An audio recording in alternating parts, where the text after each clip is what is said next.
Kaçtı.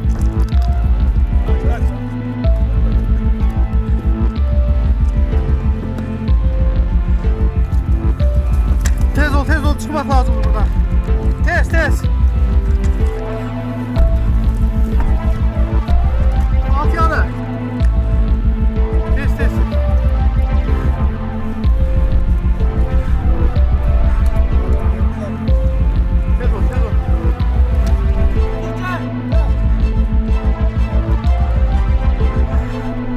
Abi arkadaşlarımız da zor durumda şimdi. Ermeniler bize de saldırdı.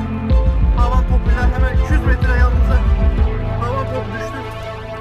Şimdi araziden